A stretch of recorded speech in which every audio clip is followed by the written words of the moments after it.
Estamos aqui para mais um programa da Comissão de Igualdade Étnico-Racial da ABI. Hoje nós vamos conhecer o trabalho de dois jornalistas. A Amanda Santos, de Florianópolis, em Santa Catarina, e o Tiago Rogero está no Rio de Janeiro, e nós vamos conhecer um pouco mais do trabalho desses dois profissionais. Eu tenho certeza que você vai gostar muito do que eles vão apresentar aqui, e conversando nos bastidores, eu já me emocionei. São ideias maravilhosas e que a gente vai se você vai se emocionar também. Amanda, é um prazer conversar com você aqui no programa da Associação Brasileira de Imprensa, a casa criada por Gustavo de Lacerda. Você que é de Santa Catarina, que é de Florianópolis, está bem pertinho aí, né, da onde viveu e nasceu o nosso fundador. Seja bem-vinda, Amanda. Bem-vindo vocês, obrigada pelo convite, até me emocionei e falei bem-vindo também. Olha, muito obrigada pelo convite, eu estou muito feliz, Luiz Paulo, Tiago, eu tenho sim como responsabilidade, como meta social, né, manter viva a memória de Gustavo de Lacerda, partindo do princípio que vocês estão fazendo essa movimentação, e já desde já sou grata por estar com vocês nessa empreitada. Eu tenho certeza que a gente vai conseguir eternizar o nome desse ícone, e eu, como de Santa Catarina, tenho essa obrigação, já que ele saiu daqui para o mundo, né? Verdade. Amanda é jornalista e daqui a pouco nós vamos falar mais da sua carreira, Amanda, mas atualmente você é apresentadora da afiliada da TV Record, é isso, em Santa Catarina? Isso, o Grupo ND, Record TV, ele é afiliado da Record Nacional, né? E onde eu exerço, na verdade, 3 funções: apresentadora, repórter e colunista, uma coluna que fala só sobre empoderamento negro feminino. Que legal, muito bom. Daqui a pouco a gente volta a conversar. Tiago, e você, hein? Você, vamos dizer assim, tem muitos prêmios já na carreira, prêmios importantes, Prêmio Herzog, mas você está numa plataforma que é o podcast, um trabalho muito interessante. Eu queria que você falasse um pouquinho sobre você, sobre a sua carreira. Você já trabalhou em grandes veículos de comunicação e depois a gente vai aprofundar aí o seu modo de produção, né? As linguagens que você trabalha na comunicação, eu sei que são variadas. Seja bem-vindo, Tiago. Muito obrigado. Eu que agradeço, Marcos. É um prazer estar aqui. Luiz Paulo, Amanda, é um prazer, uma honra estar aqui conversando com vocês.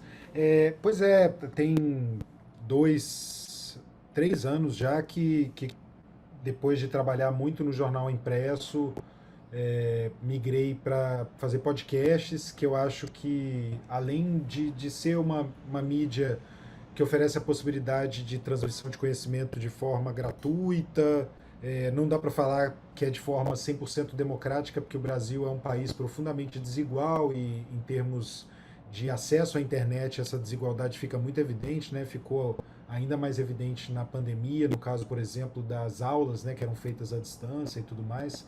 Mas podcast é gratuito e isso me encanta muito, e me encanta fazer podcasts com temática afrocentrada, porque isso conversa muito com quem nós somos, né? Quem são os nossos ancestrais, com a nossa cultura afro-brasileira, né? A contação de histórias é uma parte muito importante da nossa formação, da nossa cultura mesmo, então me encantou muito enveredar por esses caminhos aí dos podcasts. Mas, enfim, vai ser um prazer trocar aqui com vocês. Acho que a gente vai ter muita coisa legal para conversar hoje. Luiz, eu estou achando que eu estou emocionado, sabia? Porque eu saí apresentando o programa, não apresentei você. Cara, estou um pouco assim tocado aí com as conversas que a gente teve aqui com a Amanda e com o Tiago. Legal, eu me emociono ainda, vou fazer o quê? Né? Eu sou humano. Pô. Luiz, seja bem-vindo, obrigado por essa parceria novamente aí. Seu microfone está fechado, abre aí o microfone para você poder falar aqui Tá. com a Amanda, com o Não, Thiago. É tá. isso aí. Não, fica tranquilo, tá certo. Pô, a gente tem 2 convidados de alto nível aqui. Eu acho que a ideia é aproveitar ao máximo essa conversa. né? E é um primeiro contato, na verdade, e a gente estabeleceu um link de continuidade na sequência. Eu acho que vai ser bem Beleza. legal. Então, aproveite e faz a primeira pergunta aí para a Amanda. Tá bom, vou fazer. Você não apresentou a Amanda direitinho. Não. Eu combinei, isso aí está tudo combinado. Tá aqui no roteiro, né? Você não está vendo o roteiro aqui? Então, vai lá. Isso. Então, eu vou aproveitar e vou fazer uma pergunta já para a Amanda falar um pouco sobre a sua história, sua trajetória. E então, a pergunta que eu gostaria de fazer nesse momento é o seguinte: me conta aí como é que foi até chegar ao jornalismo e no jornalismo como é que a tua história vem acontecendo? Ixi, Maria, pergunta que já chega Difícil, mesmo né? para... Hoje é o dia de Abrangente. emoção. Bom, vou tentar resumir o que é muito difícil para os comunicadores, né? Eu quero ser jornalista desde os 10 anos de idade. Eu sou uma das primeiras formadas da minha família, né? O que é uma história que acaba se repetindo para as mulheres negras que alcançam um lugar de voz, né? Independente da profissão.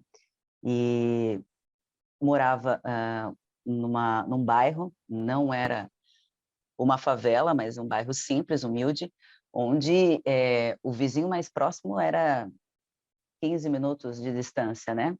Minha mãe veio de uma família humilde, solteira, do Rio Grande do Sul. Eu vim para cá muito pequena, com 3, 4 anos de idade, não lembro ao certo. E aqui a minha mãe, né, começou a trabalhar para sustentar sua filha, né? Mãe solteira, enfim. E com 10 anos eu já tinha essa vontade, pegava escova, enfim, fazia de microfone, entrevistava as pessoas e tal. Mas esse sonho ele foi sendo uma tentativa de ser arrancado das minhas mãos. Por que eu te falo isso? Porque eu tive uma realidade muito parecida em todos os sentidos, né? Não só nessa questão de família humilde e tudo mais, mas muito parecida com de outras mulheres negras de comunidade. Eu fui mãe aos 17 anos, eu tive casos de abuso dos 7 aos 14 anos pelo meu padrasto, e por conta da gravidez precoce, eu fiquei 5 anos sem estudar. Eu era CDF da minha turma, minha mãe colocou em mim todas as expectativas de melhoria, como muitas mães de comunidade, e eu parei de estudar 5 anos e vi aquilo sendo colocado, aquele sonho, numa gavetinha, né? Onde eu ia me lembrar que eu poderia, e se, né? Enfim, minha mãe, a primeira coisa que ela me falou, quando eu disse que estava grávida, ela, e agora, minha filha? Pelo amor de Deus, estava tudo certo, né? Depois ela até falou para mim, fica tranquila, enfim. Eu tive um noivo na época, que eu sempre falo dele, porque eu acredito muito que os anjos, ou orixás, enfim, no que a gente acredita, eles acabam falando pela boca dos outros, né? Escrevi isso na coluna de hoje, falando sobre a Areta Duarte, que está aqui em Florianópolis, lançando o livro dela, né? Que foi a primeira negra que subiu aí a montanha do Everest, enfim. Que é isso, né? Que falam pela boca dos outros, especialmente quando você está aberta a, né? Te mostrar e te oportunizar algumas coisas. E foi isso que aconteceu. Meu noivo, na época, eu falava muito sobre essa questão do jornalismo, que eu queria, que eu podia, mas que, né, que aconteceu isso, né? Enfim, me lamentando. E o primeiro presente que ele me deu, me lembro como se fosse hoje o Dia das Mães, olha, eu não sei se você tem algum problema com isso, mas eu vou te dar de presente um semestre de supletivo. Você tem que voltar a estudar, Amanda. Tu se comunica muito bem. E eu abracei aquilo com unhas e dentes. Vou tentar resumir, né? Porque a trajetória até aqui foi longa e só eu sei, né? Mas enfim, não foi, nunca pensei que seria impossível. E aí o que aconteceu foi que eu agarrei aquilo, fiz amizade com todos os professores. Eu era aquela que incomodava, como é que eu posso aprender isso? Eu tenho dificuldade naquilo, enfim, eu parei muito tempo. Onde é que eu vou estudar isso aqui que está adormecido, né?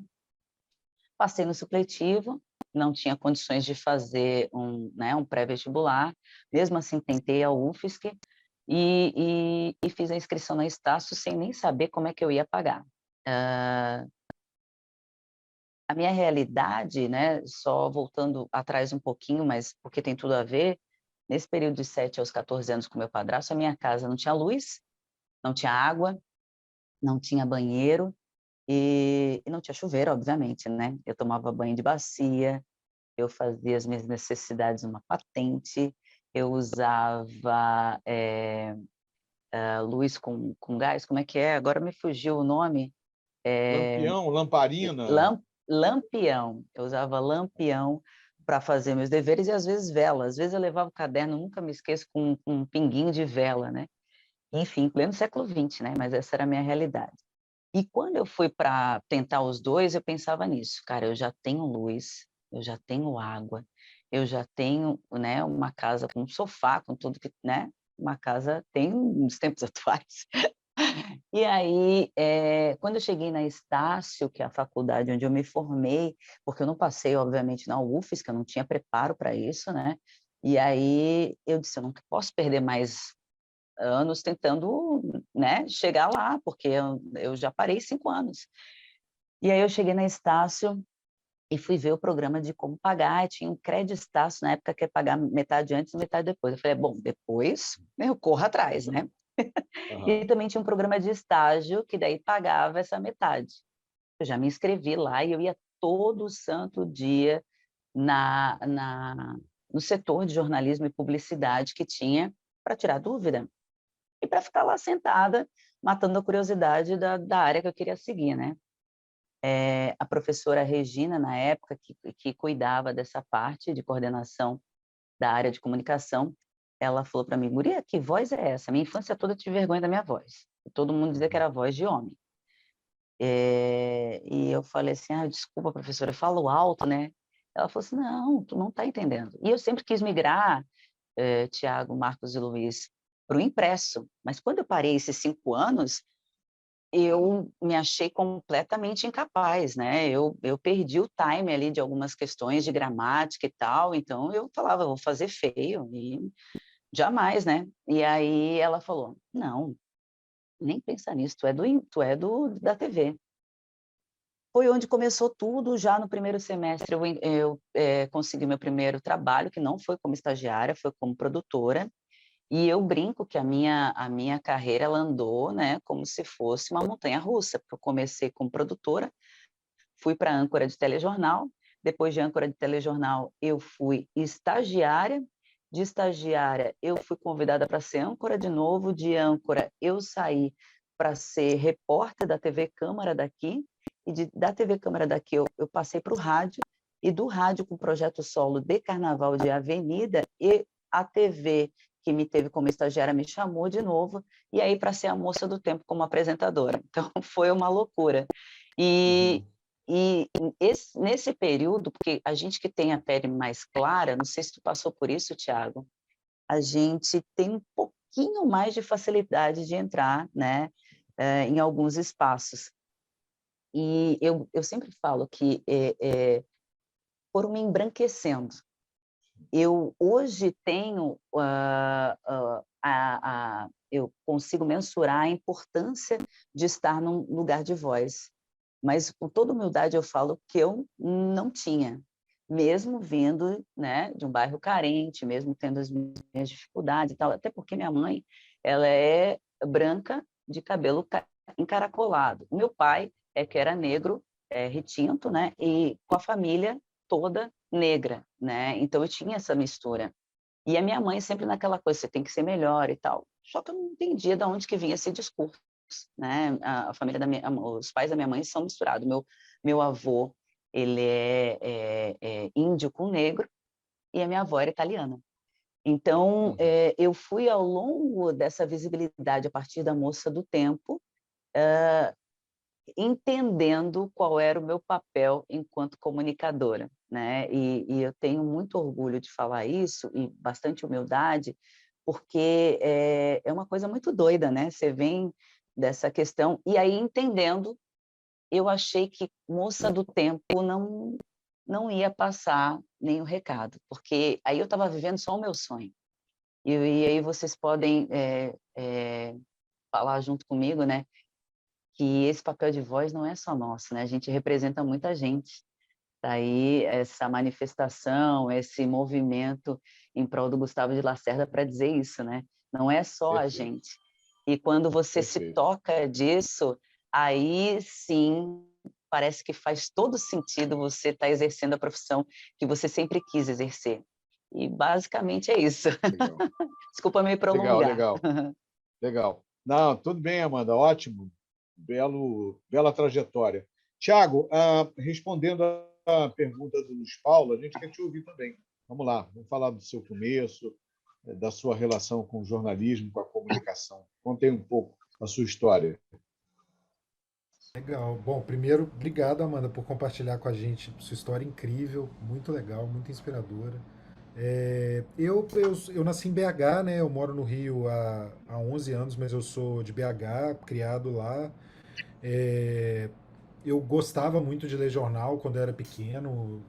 Meu pai vem de uma família mista também, né? Minha mãe é negra, mas no caso invertida, né? Em relação à da Amanda. Minha mãe é negra, meu pai era branco. E a gente tinha o hábito de ler jornal e eu sempre. Quer dizer, eu não tinha hábito de ler jornal, né? Eu era criança, eu achava muito chato, mas meu pai gostava, eu gostava dos cadernos infantis lá. O estado de Minas tinha um caderno infantil que era divertido lá.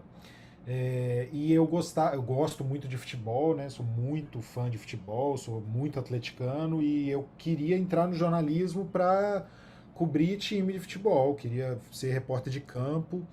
E aí já quando fui fazer faculdade ProUni, é, já escolhi jornalismo para ser repórter de campo de futebol e no meio da faculdade teve uma chance lá de ir no Galo uma vez fazer uma matéria para um jornal que eu estava estagiando e eu já não gostei, falei, não, deixa isso só no campo da paixão mesmo, não quero que isso seja parte do meu trabalho.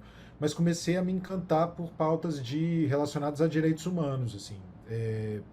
Desde o início foi um encantamento que eu tive, assim, por achar que isso está muito próximo do que a gente vê nas bases, do que tem de mais puro, assim, mais puro não é essa expressão, mas de uma coisa que você consegue ver muito visível, assim, como que o jornalismo pode ser útil à sociedade, né? Quando está ligado a essas pautas de direitos humanos.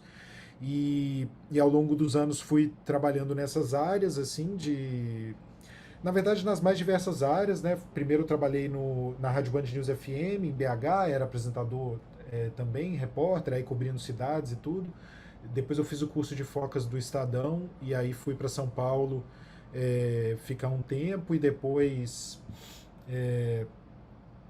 me chamaram para trabalhar no Estadão aqui no Rio de Janeiro, aí cobria segurança pública, aí a questão dos direitos humanos fica ainda mais visível, né? Porque você tem uma escolha, né? Se você vai fazer aquela cobertura policialesca que é tão prejudicial, especialmente ao nosso povo negro, e que até hoje é tão feita a exaustão no Brasil, né? Infelizmente, aí você escolhe se você vai fazer esse tipo de cobertura ou se você vai fazer uma cobertura com esse olhar especial voltado para os direitos humanos. Eu tive profissionais ao meu redor que me ajudaram também a me direcionar para esse tipo de cobertura, mais focada nas pessoas mesmo, e menos comprando versões oficiais da polícia e tudo mais. E aí depois fui trabalhar na coluna do Anselmo Góes, no jornal o Globo, e na coluna do Anselmo Góes eu comecei a ter uma liberdade maior para tratar de assuntos de negritude, que aí veio num momento da minha vida em que eu passei a me conectar mais com isso, porque como a Amanda falou, nós somos negros de pele clara, né? Então a gente no Brasil é educado para achar que não é negro, né? Mas é até para não querer ser negro, né? É como se fosse um canto da serpente. Não, venha, você é branco ou você é quase branco. Só que na verdade quando a gente Moreninho. olha os moreninho, não fala que É. você é negro, né? Como se você tivesse se depreciando ao dizer que é negro, né? Quando você se assume negro. Eu ouvi isso tantas e tantas vezes, né? Ao me afirmar negro, pessoas brancas dizendo, não, que isso, não fala que você é negro, não. Isso é motivo de orgulho pra gente, né? Mas enfim. E aí, já num momento aqui no Rio de Janeiro, principalmente em contato com. O Rio de Janeiro é uma cidade muito com a rua muito pulsante, né? Então você vai conhecendo pessoas, diferentes formas de movimentos negros, fazendo diferentes formas de atividades, né? O samba é uma forma de organização de movimento negro, né? E tal, e você vai tendo contato com isso. E aí eu encontrei um espaço para poder começar a fazer essas pautas na coluna do Anselmo Góes. O Anselmo dava muito espaço para. E ele, no caso, ele dava espaço mesmo, né? Porque a coluna era dele, e ele escolhia noticiar também muito sobre isso, e aí eu fui enveredando cada vez mais por esse tipo de pauta, assim, e achando uma coisa muito de propósito, assim, de me inspirar muito. E foi quando em 2018, depois de eu já estar trabalhando há mais ou menos 10 anos com jornalismo diário, que eu acho importantíssimo, né, é basilar para a nossa democracia, mas eu estava um pouco cansado, assim, estava precisando de fazer algo que me desse, que voltasse a fazer meus olhos brilharem, assim, e aí eu tive a ideia de fazer um podcast sobre histórias que não são contadas, histórias do nosso povo, assim, do povo afrodescendente que não são contadas, desde a importância de uma história de um Luiz Gama ou de um Gustavo de Lacerda, né? Por que Gustavo de Lacerda não é tão conhecido quanto ele deveria? Deveria ser. E não há dúvidas de que se ele fosse um homem branco, e um homem branco que nascesse no Rio ou em São Paulo, que ele seria muito mais conhecido, não tem dúvida disso. Mas por que essas histórias são invisibilizadas? Porque existe um projeto, né, de contar só um viés dessa história, que é um ponto de vista masculino, europeu, né, branco, muito focado no Sudeste também, e esse projeto ele acaba deixando no poder sempre as mesmas pessoas, né? E aí eu comecei a fazer, o primeiro podcast que eu fiz tentando contar essas histórias foi o Negra Voz, propus para o Jornal Globo que fosse lançado pelo Jornal Globo. Foi esse podcast que ganhou o Vladimir Herzog e que possibilitou que eu pudesse apresentar um novo projeto para o Spotify, que é, né, uma plataforma gigante, mundial, assim, e eles financiam projetos próprios, e a gente apresentou para eles a proposta do Vidas Negras, que foi um podcast em 30 episódios, independentes entre si, que conta a história tanto de personalidades do passado, como Tia Ciata, como Mãe Beata de Iemanjá, como, enfim, Carolina Maria de Jesus, quanto personalidades do presente, São Antônio Pitanga, Lázaro Ramos, Jamila Ribeiro, Sueli Carneiro, e essas pessoas, as do presente, sempre por meio delas, né, elas dando entrevistas e contando. E aí depois, do Vidas Negras, a gente começou, aliás, quando começou a fazer o Vidas Negras, a gente começou a fazer também o Projeto Quirino, que saiu agora em agosto, que é um podcast também em 8 episódios, que é um olhar afrocentrado sobre a história do Brasil, assim, que, enfim, no primeiro episódio a gente trata, por exemplo, da independência e das histórias da independência que não foram contadas, né? Tanto a participação das pessoas negras nesse processo, quanto a importância que a escravidão teve para a formação do país e todas as escolhas que foram tomadas naquele período, para além do mito, né, do 7 de setembro, do grito do Ipiranga e tal. Então é isso. Então aí eu me sinto muito, muito privilegiado por poder estar trabalhando com essas temáticas nos últimos anos. No Brasil, um país profundamente desigual, é um privilégio ter um emprego, né? É um privilégio poder trabalhar com o que se formou. E eu me sinto ainda mais privilegiado por poder estar trabalhando com projetos de propósito, assim, que eu carrego tão próximo do peito. Todos esses projetos tiveram equipes majoritariamente negras, pessoas negras em postos de comando, assim, né? Além do meu posto, que era quem coordenava as pessoas, a roteirista negra, pesquisadora negra, estratégia digital, pessoa negra também, equipes majoritariamente femininas e majoritariamente negras, porque é isso também, né? Como a Amanda falou, a gente não está sozinho, né? Que inclusive é um privilégio de muitas pessoas brancas quando ascendem, né? A pessoa branca ela vai ascendendo, ela pode preocupar só em ficar rica, deixar herança para os herdeiros. A gente tem muito no nosso entorno. A gente não pode simplesmente fazer as coisas, e a gente nunca faz também só as coisas sem levar os que estão do nosso lado também e buscar formas de tornar o mundo melhor para todo mundo, né? Enfim. Mas é Tiago, isso. Oi. só para acrescentar um pouquinho, Tiago, eu estou mostrando aqui na tela, é a Rádio Novelo, né? Que tem uma série de produtos. Né? Fala um pouquinho sobre cada produto que a gente está vendo aí. Tem muita coisa, tem bastante coisa. Desde do fim de agosto, o Quirino foi lançado, o projeto Quirino foi lançado em 6 de agosto, em 22 de agosto, eu comecei a trabalhar na Rádio Novelo como gerente de criação e agora ajudando eles a fazer os outros podcasts que eles fazem. Mas a Rádio Novelo produziu 2 dos podcasts que eu fiz, que é o Vidas Negras e o Projeto Quirino, que estão aqui na tela, e eles fazem muitos outros podcasts. É uma produtora muito incrível, assim, de pessoas muito legais, equipe muito diversa. Eu não sou a única pessoa negra lá, nem de longe, e é diversa também em sentidos de sexualidade, então é um lugar muito, muito massa de trabalhar e que faz podcasts muito legais, assim. E, enfim, hoje eu sou muito encantado pela mídia podcast, por essa possibilidade de ser conhecimento transmitido de forma gratuita, ainda que haja limitações, ainda que seja uma mídia muito concentrada no Sudeste também e cujos apresentadores também são majoritariamente homens. E aí, nesse sentido, eu, inclusive, estou contribuindo para esse índice, né, de mais homens apresentando. Mas existe um caminho muito interessante a ser trilhado aí para combater tudo isso e melhorar tudo isso. Legal. Amanda, eu queria fazer uma pergunta para você, do ponto de vista aí da presença de uma mulher negra num local predominantemente branco, né, de pessoas brancas, como é o estado de Santa Catarina e Florianópolis, e a influência, né, exercida por apresentadoras negras, né, a gente cita a Glória Maria, a Maju Coutinho, enfim, outras que passaram pela TV Globo, né, que sempre foi a grande matriz, né, de tendência e ditando tendências para todo o país, né? Que influência isso representa para quem está fora desse eixo Rio-São Paulo? Como é que você interpreta isso olhando fora do eixo Rio-São Paulo? Então, primeiro, identificação total. No passado, a gente só tinha Glória Maria, né?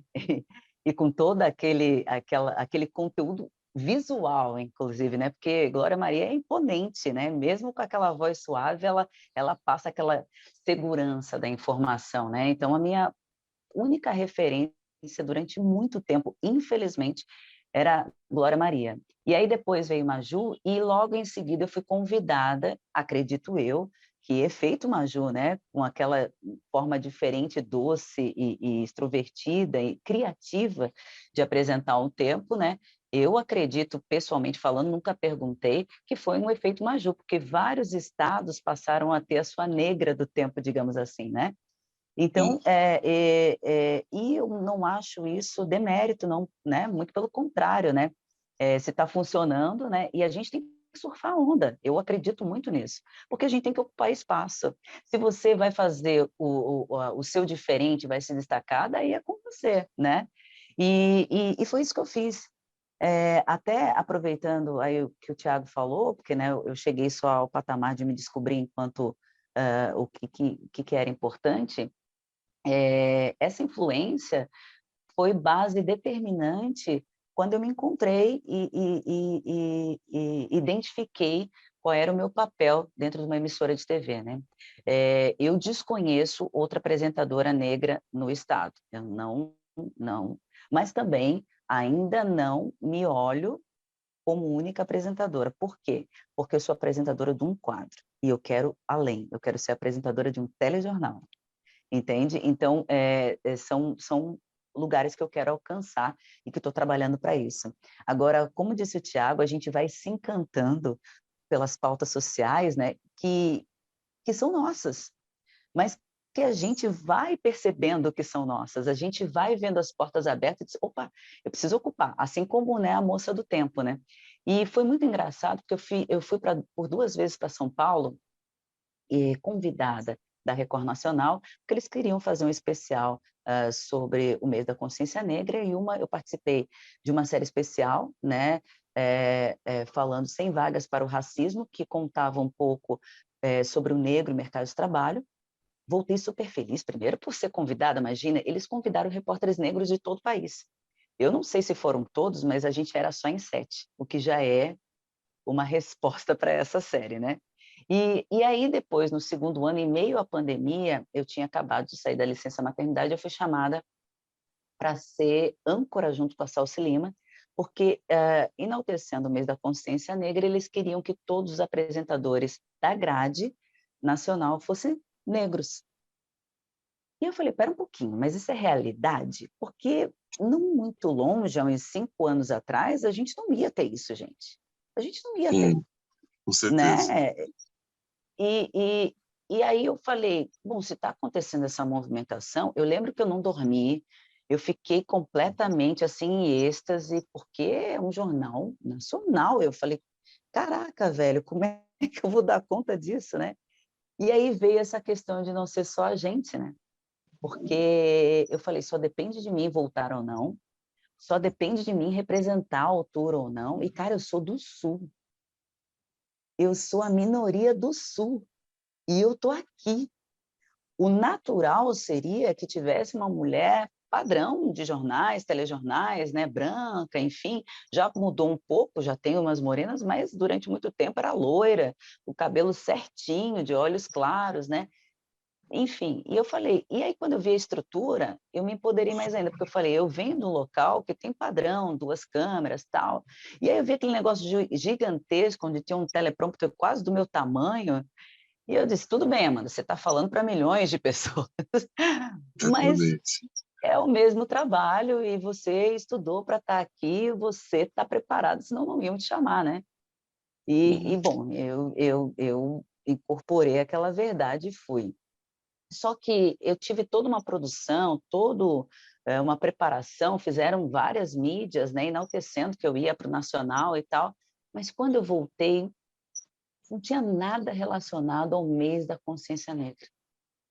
E eu falei, peraí, mas eu fui o assunto e o propósito. E qual o sentido de eu? É o meu sonho, mas o meu sonho é o de muita gente, então não faz sentido muito, né?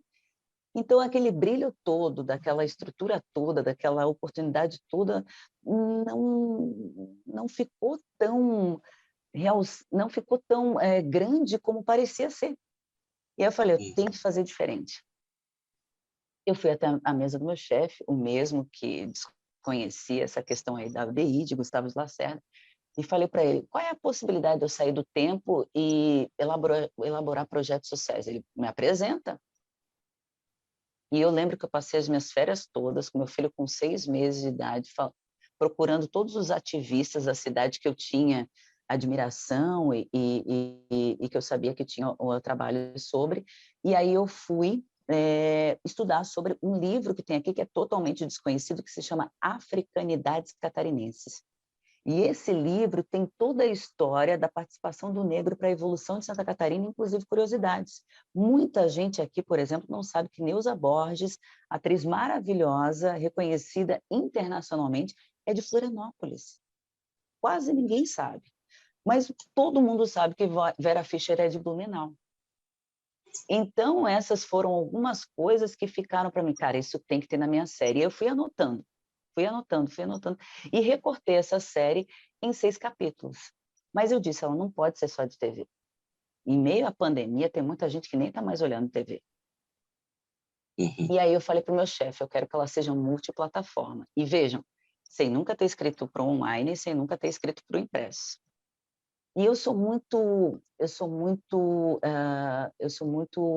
determinada, sabe? Eu sou muito sonhadora, eu sou daquela de bater na porta. Então, eu fui para o diretor do online, me ajuda aí, eu nunca escrevi para o online. Eu ia para o do impresso, me ajuda aí, eu nunca escrevi para o impresso. Como é que é a linguagem? De que forma que eu posso aprender? E foi isso que aconteceu. Bom, para resumir,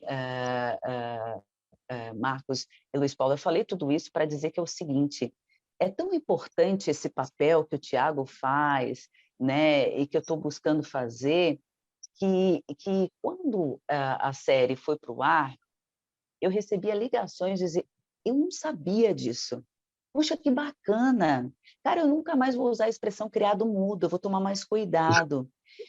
E aí isso fez o caramba, eu sabia que ia ter um poder, né? Que ia ter uma mensagem, mas eu não tinha noção da amplitude disso. Resumo da ópera. O Voz da Consciência, ele está pulsando até hoje. Eu ainda vejo pessoas falar sobre ele e recebemos 4 moções de aplausos, uma delas em Itajaí, que também, né? Itajaí, Joinville, Assembleia Legislativa, que fez moção de aplauso, geralmente está no meio da sessão, eles nomeiam como uma moção de aplauso e te entregam um documento, às vezes uma placa, e tudo está ok, né? Mas eu recebi uma sessão solene especial. E a Câmara de Vereadores, recentemente. Não só isso, uma medalha, e aí eu me emociono quando falo disso, porque é muito tocante quando você faz um papel que não é só seu, né? É como se eu ouvisse minha mãe, minha tia, minha avó, minha tataravó, a menina que me encontra na rua, né, que fala que o meu cabelo é lindo. A Areta Duarte estava falando sobre uma menina que soltou o cabelo dela, que nunca tinha soltado, depois que viu a foto da Areta dando entrevista, falando sobre a sua experiência no Monte Everest. Então, um sonho de criança, e que não é só meu, é receber uma medalha de um dos meus ancestrais que marcaram história. E recentemente foi aprovado na Câmara de Vereadores a entrega da medalha Zumbi dos Palmares aqui para mim. Então, eu espero, sinceramente, ter esse momento com aquela casa lotada de pretos que estão em busca dos seus sonhos. E, paralelo a isso, como a porta me foi aberta e o Thiago muito bem aproveitou, e, nossa, eu me arrepio toda, Thiago, quando a gente, assim como o Marcos fica emocionado, quando a gente vê, né, essas questões de um preto em cada canto, fazendo o seu papel para que a gente possa dizer, olha, nós já existimos, nós não estamos mais resistindo, né? Exatamente. E eu cheguei e falei para o meu chefe, eu quero só fazer pauta social. E uma das leituras da primeira série foi que nós, mulheres negras, somos as que são mais violentadas, sejam sexualmente falando, sejam de forma física. E eu fiz a minha segunda série falando sobre palavra de mulher, que é a questão da violência doméstica. Mas, voltando ali, só para resumir, né? Eu falei que comunicador fala bastante, né? É que eu fui convidada após isso, e aí a casa passou a me olhar diferente, e eu fico muito feliz com isso. Eu tenho hoje, né, um lugar de voz, um lugar de troca, para ser uma das colunistas, e eles queriam que eu fosse, porque queriam que eu falasse sobre empoderamento negro feminino. Então, eu tô costurando todas as linhas da casa. E não contente, o Voz da Consciência tem um projeto para virar podcast, mas não só sobre preconceito racial, mas para falar sobre diversidade. E como eu gosto de pepino, e eu gosto de me incomodar mesmo com a questão que eu sou apaixonada, eu iniciei recentemente, Thiago, e aí depois eu quero trocar uma ideia contigo. Inclusive, eu estava gravando ontem, e a Areta seria uma das minhas entrevistadas, mas ela não teve agenda. Eu iniciei um podcast com duas mulheres, rompendo aí a tua estatística, né? Uma médica nefrologista infantil e eu, jornalista, que se chama AS, é Amanda e Sabrina, mas também pode ser Amanda Santos, por que não?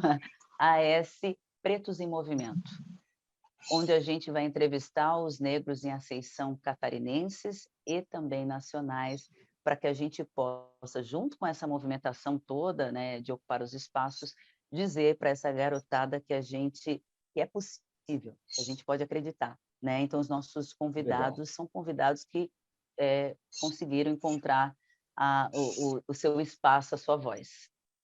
Que legal. Bom, Não, parabéns, hein, Amanda, por esse conjunto de iniciativa. Luiz Paulo, a palavra está contigo. Vamos trazer o Thiago para a roda de novo, tá? Vamos fazer, eu acho que dá para fazer para os dois. É o seguinte, vocês estavam contando a história de vocês e eu me vi espelhado nela, porque as coisas aconteceram mais ou menos da mesma maneira, né? E eu trabalhei na Record, eu fazia um quadro no programa Melhor do Brasil, chamado Caçador de Exemplos. Eu era o produtor, eu era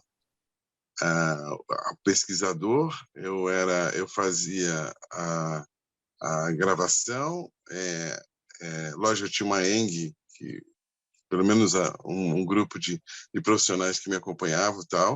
Eu fazia decupagem, fazia edição e ainda apresentava dentro do programa Melhor do Brasil.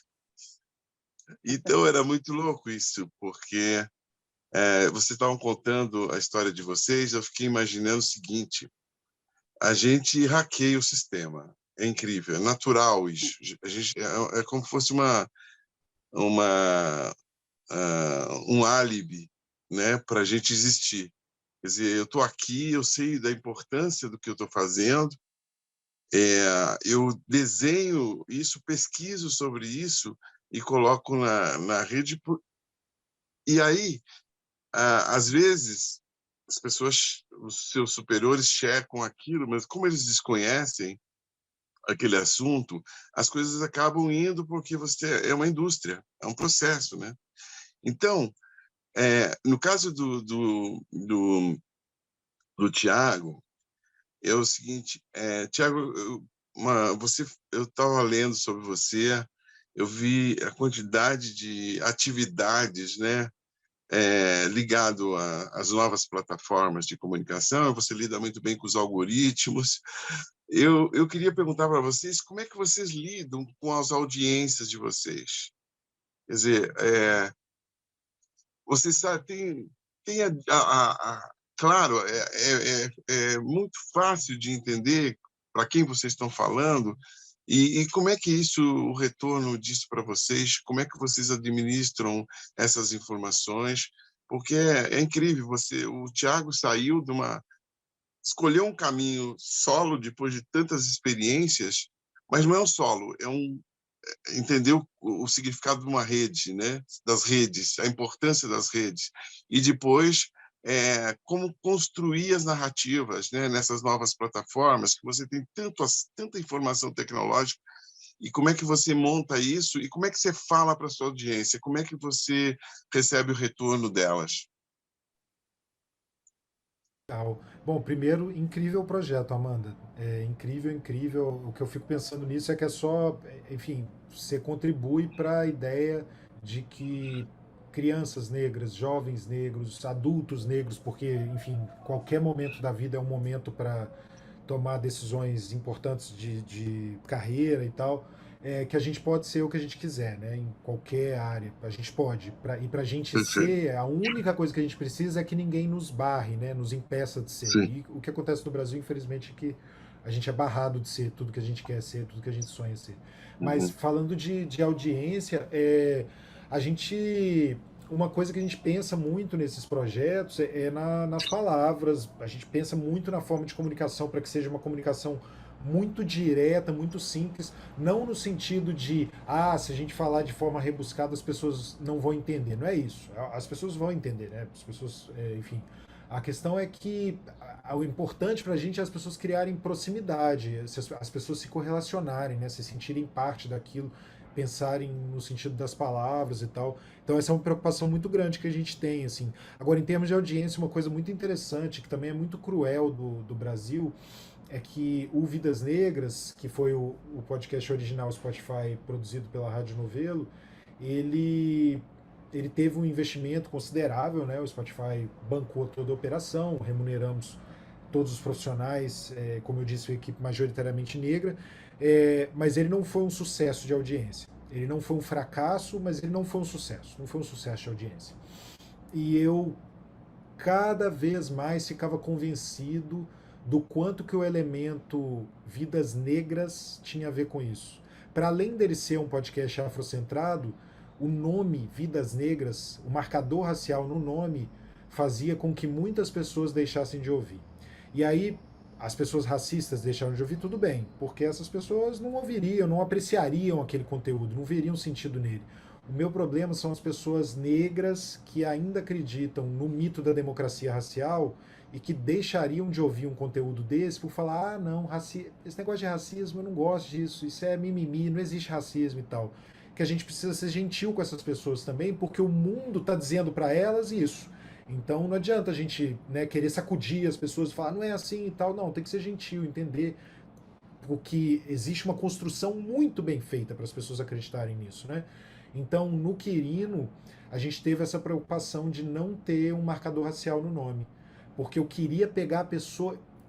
A gente só fala, por exemplo, a pessoa que começar a ouvir o podcast do Projeto Quirino, ela só vai ouvir que o podcast é afrocentrado aos 8 minutos do primeiro episódio. Depois que eu já peguei ela, já envolvi ela, já dei para ela uma informação que ela não sabia, que ela vai ficar falando assim, opa, peraí, isso aqui é interessante, eu até vou ficar, deixa eu ver o que eles estão fazendo. E aí, se ela passar desse ponto, ela vai seguir até o final e ela vai pegar a mensagem, que é uma mensagem afrocentrada, é uma mensagem de celebração do nosso povo, da nossa origem, da nossa ascendência e também de responsabilização de quem se beneficiou das barbáries, né, da barbárie da escravidão. A gente faz essas duas coisas. Mas foi uma preocupação, assim, porque infelizmente esse é o caso no Brasil, assim, quando você coloca um marcador racial, tem esse perigo que corre, assim. É óbvio que pode se olhar para essa decisão nossa de muitas formas, inclusive pode ter alguém que pense e falar, pô, isso foi falta de coragem, ou foi, não, precisa ser sempre algo afirmando tal. Foi uma estratégia nossa de comunicação. Porque é isso, é hackear, né? Como que a gente vai se fazer valer do dinheiro dos brancos, porque os dois projetos foram financiados por pessoas brancas, né? Tipo, o Spotify foi criado lá por um sueco, quem se beneficia do Spotify é branco. O Quirino, ele é financiado pelo Instituto Ibirapitanga, que é um instituto criado pelo Walter Salles, que é um diretor branco, e aí ele financia iniciativas de igualdade racial. Como que a gente se beneficia dessas formas, enfim, para passar a nossa mensagem, para tentar conscientizar mais pessoas e para principalmente dar mais ferramentas, eu acho, para os nossos, não só as pessoas negras, mas também as pessoas que acreditam na possibilidade de um mundo melhor e mais justo, como que a gente pode dar ferramentas para os nossos para enfrentar esse rojão que é viver no Brasil, né? Especialmente nesse Brasil dos últimos anos. Mas acho que é isso, Luiz Paulo. Gente, eu queria Maravilha. pedir desculpa para vocês, mas eu vou precisar sair. Porque pelo primeiro horário eu não precisaria, mas agora tipo, eu tenho exatamente às 5 sair de casa. Me desculpem por isso. Não tem problema. Nós já estamos já caminhando para o finalzinho e, Tiago, com certeza, essa não será a última vez que você estará aqui na ABI, na sua casa, na casa do jornalista, conversando com os nossos colegas e também conversando com outros públicos para trazer essa temática importantíssima na luta antirracista. A gente vai continuar com a Amanda, porque ainda temos outras perguntas para fazer para a Amanda, e com certeza, Tiago, nós pedimos e solicitamos, né, que a partir de agora a gente não se afaste mais, né, que a gente esteja sempre junto, trocando, complementando um trabalho do outro. Já vi que já tem uma conexão aí do trabalho da Amanda com o trabalho do Tiago. Eu acho que um vai enriquecer muito o trabalho do outro e os dois, vocês dois, vão enriquecer muito o trabalho da nossa Associação Brasileira de Imprensa. Tiago, as suas despedidas e nós continuamos. Tchau, Tiago. Okay. Com então, certeza, gente. Foi um prazer. Desculpa, Amanda. Não, imagina, pode continuar, tem que sair, imagina. Não, só uma rápida despedida. Então, gente, foi um prazer, obrigado. Desculpa mais uma vez por precisar sair antes, mas é realmente um compromisso inadiável e foi um prazer. Espero muito que a gente possa se manter conectado, nós três. E Amanda, quando estiver no ar, o podcast me manda, por favor. Já te pedi para seguir aqui no Instagram, para a gente manter contato, porque vai ser um prazer ouvir essas histórias inspiradoras e seguir me inspirando. Obrigado, viu, gente? Obrigado, Tiago. Um grande abraço. Obrigado, Tiago. Grande. Amanda, respondendo aí a pergunta do Luiz Paulo, né, com a questão da audiência, sim, mas eu só vou te pedir para ser um pouco mais sucinta, porque nós temos mais perguntas para você, tá bom?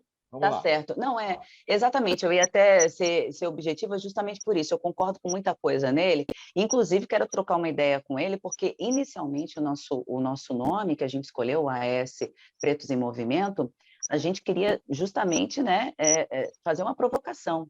E aí o termômetro vai vir depois da estreia, né? Então, não é uma coisa que eu posso responder aqui no Sul qual vai ser o impacto. Concordando com ele também com relação a essa questão de audiência, que a gente perde muito, é só ver que, infelizmente, eu acredito que seja um problema nacional, os pretos não votam em pretos, né? Na maioria das vezes, a gente não tem aí visibilidade na política, é minoria, né?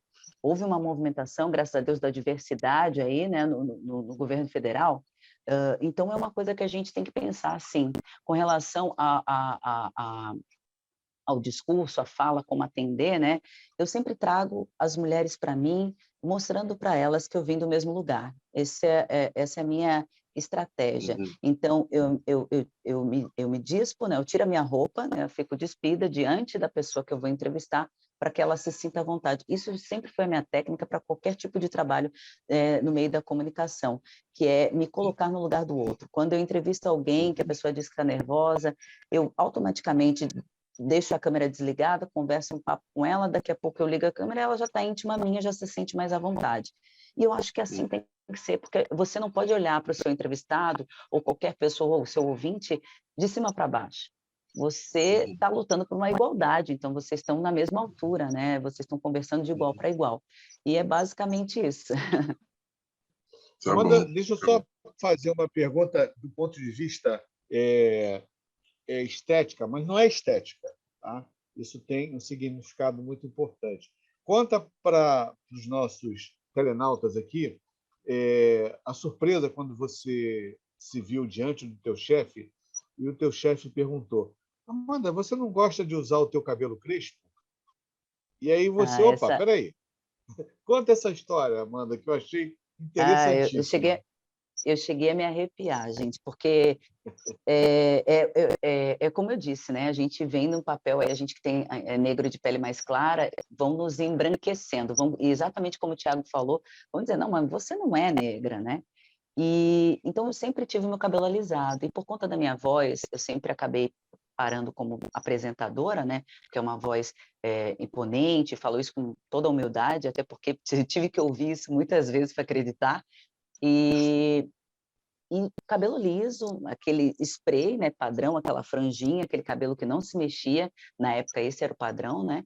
E então alisaram meu cabelo muitas vezes. E aí, quando eu fui chamada pela Record para ser a moça do tempo, meu cabelo estava elástico de tanto alisar, né? E eu usava mega hair liso. Eu tenho fotos, inclusive, sobre isso. E aí me chamaram, acho que eu não tinha nem 4 meses de casa, e me chamaram e disseram assim, Amanda, você teria problema de... Você tem algum tipo de problema de ter o seu cabelo natural, crespo? Ah, eu me arrepiei toda e falei, nunca me fizeram essa pergunta, mas não tem problema nenhum, é meu sonho. Eu adorava o crespo que eu tinha, né? E aí ele falou, e qual é a chance disso acontecer? Qual é o meio? Me dá as possibilidades. Eu falei, olha, eu ia ter que aparecer no vídeo careca. Eu confesso que eu não essa imagem não é uma coisa, né? Mulher, a gente é vaidosa, né? Não, a não ser que seja por um propósito, eu não me vejo careca no ar apresentando, mas ele falou, fora isso, qual é o jeito?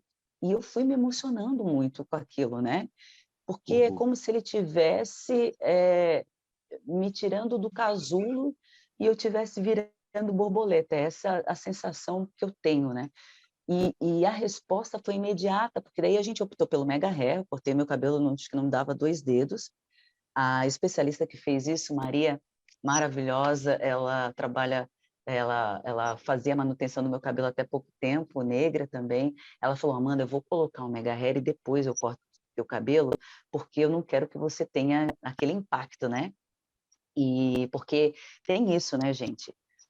O processo a transição, ela mexe muito com a sua alma, né? Sim. Com a sua ancestralidade.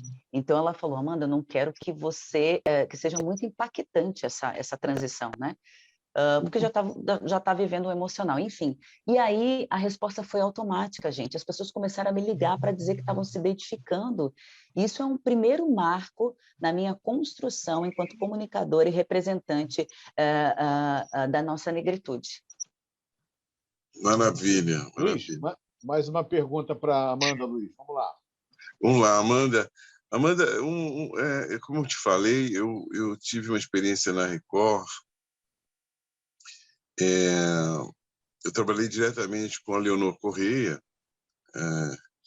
que na época ela dirigia o programa Melhor do Brasil, e ela me incentivou muito para tratar de temas. Como eu fazia um quadro de 5 minutos, dentro do programa, de quase 4 horas, 3 horas de programa,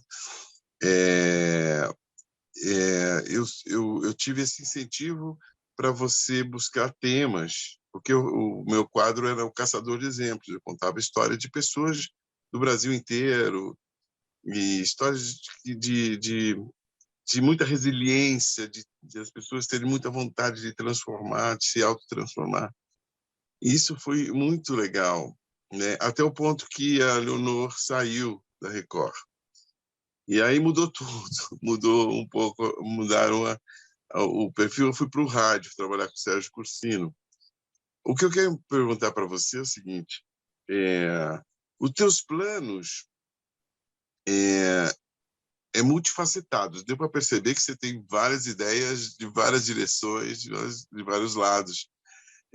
Como é que você pensa de conjugar, sabe, como teu objetivo na Record é a bancada do jornalismo, quer dizer, um sonho seu que tem que ser realizado, a coisa vai acontecer, tenho certeza.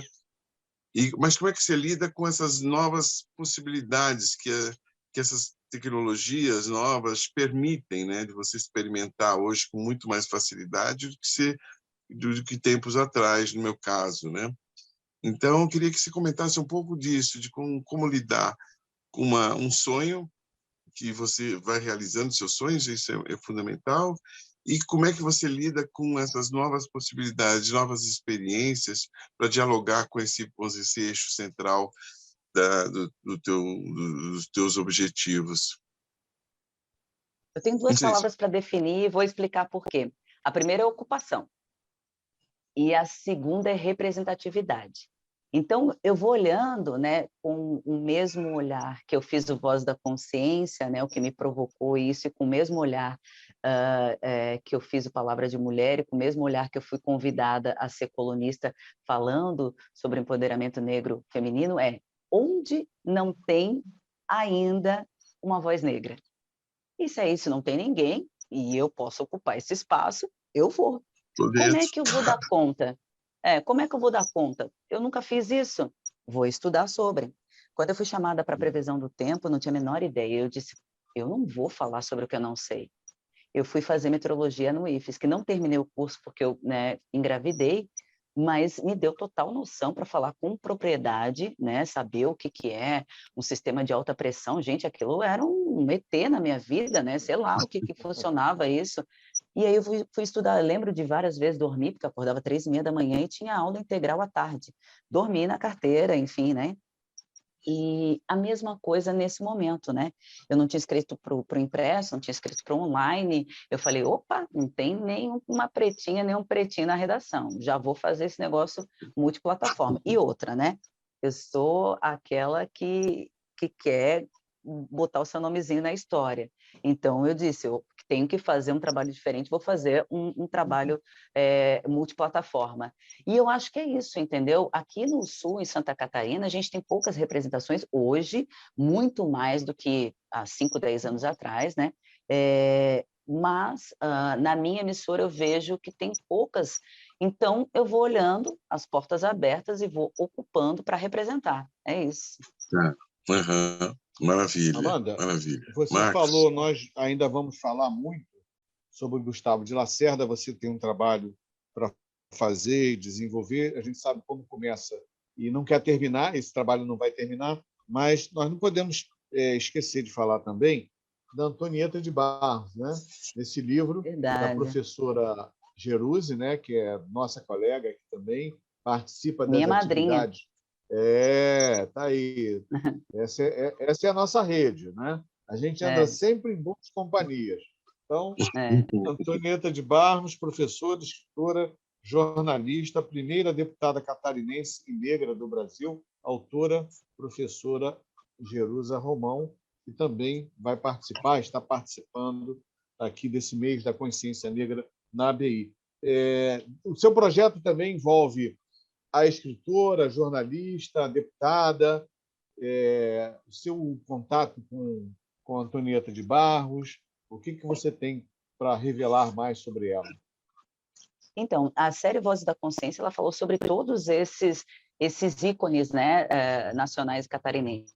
A gente, inclusive, trouxe, né, que nacionalmente a gente fala muito sobre Antonieta, Cruz de Souza, apesar de Antonieta também, durante muitos anos, ter ficado no anonimato. A gente tem duas pinturas de prédios gigantescos aqui em Florianópolis que enaltecem Cruz de Souza e Antonieta de Barros, né? São recentes, mas falam muito sobre, né? Recentemente, a gente inaugurou também um espaço cultural de Cruz de Souza, o que fez com que o entorno da Praça 15 todo respirasse Cruz de Souza, né? Eu, inclusive, na minha coluna falei isso, né? O centro da cidade pulsa Cruz de Souza.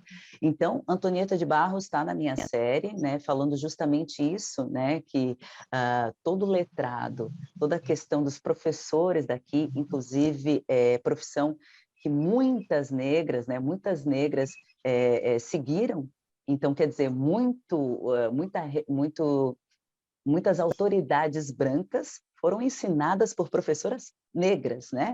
Então, a série mostra muito isso, justamente por um livro, esse livro, Africanidades Catarinenses, que eu falei, que é feito pela mão da professora Jerusi Romão e de outros especialistas na área, historiador Fábio Garcia, enfim, são todos meus amigos, e eu chamo a Jerusi Romão de madrinha, porque além dela me apresentar isso, ela é minha consultora. Quando eu tenho dúvida sobre alguma coisa, eu procuro ela e digo... Aí eu acostumei a chamá-la de madrinha, né? Porque ela foi uma das responsáveis por eu me ver enquanto mulher negra, cada vez mais. E aí eu consulto ela, madrinha, o que você acha? Fui chamada outro dia na Assembleia para participar de um evento que era de um outro livro, com outro olhar de Antonieta de Barros. Madrinha, o que você acha? Não, eu vou estar lá. Ah, ok, então tá. Então, nesse sentido, assim, e mostra também outros ícones que ficaram no anonimato. Juvenal, né? João Rosa, enfim, vários ícones que ficaram.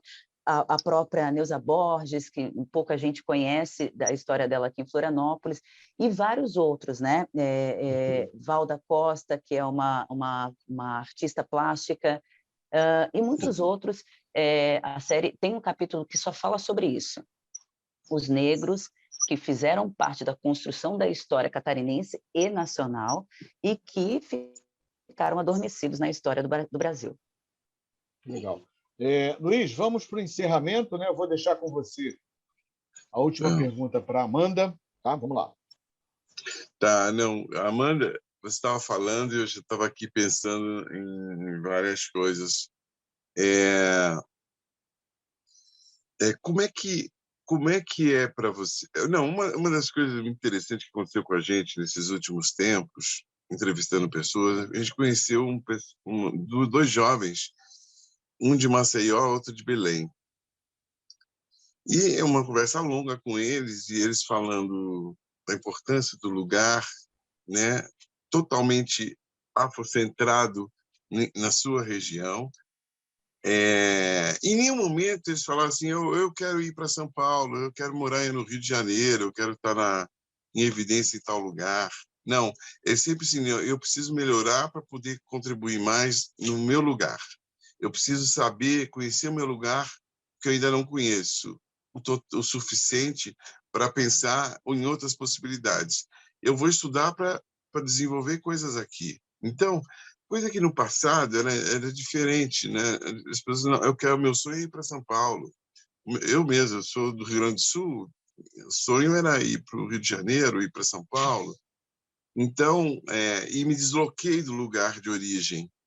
Então, eu achei muito legal, assim, tudo que você falou hoje, você conduziu para esse autoconhecimento, mas também o conhecimento do lugar, do seu território, né? De você dar ênfase a isso, de colocar isso numa pauta, vamos dizer assim, centrada, né? Em nenhum momento você falou, eu quero ir para lá, para tal lugar, não sei. Não, você estava os seus personagens, as suas histórias, você evidenciando os talentos, né, do teu território. Então, isso é uma coisa muito legal. Eu queria que você, se você entende isso dessa maneira, e se sim, pode falar o que você achar que tem que... para a gente fazer um fechamento, pelo menos para hoje, mas a gente vai falar muito daqui para frente, com certeza.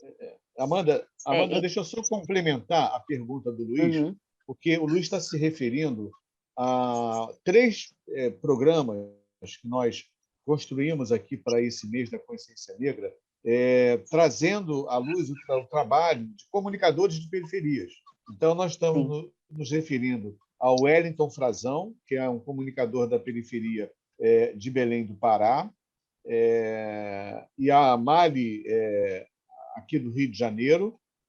Conversamos também com a Ariel Bentes, que é uma jornalista comunicadora da periferia de Manaus, e com o Railton Teixeira, que é um comunicador da periferia Maceió. de Maceió. Alagoas, E Maceió. conversamos também com a Valéria Borges, né, que é da comunidade da periferia da Pedreira Prado Lopes, em Belo Horizonte, e o Wesley Brasil, que é um comunicador muito querido, assim como todos vocês, aqui da Baixada Fluminense. Então, a gente também, aqui na ABI, estamos conversando, né, com esses comunicadores populares, que estão em funções importantíssimas dentro da comunidade onde eles vivem, e há uma coincidência entre eles, né? Ninguém quer sair Uhum. do seu lugar mais para ir para o sul, né? Para o sul, quando você está lá no norte ou no nordeste, eu estou indo para o sul. Não querem mais sair, querem ficar lá, porque lá eles têm certeza de que vão estar contribuindo mais, né? Entregando mais para as suas comunidades do que saindo de lá. A gente achou isso muito legal. é, é, é, é uma É uma pergunta bem interessante, gente, porque assim, né, como todo profissional, a gente quer ascender, quer crescer, né? A gente quer ser respeitado profissionalmente, né? Acho que em qualquer profissão. E a gente estuda e se aprimora para isso, né? Faz especialização, enfim.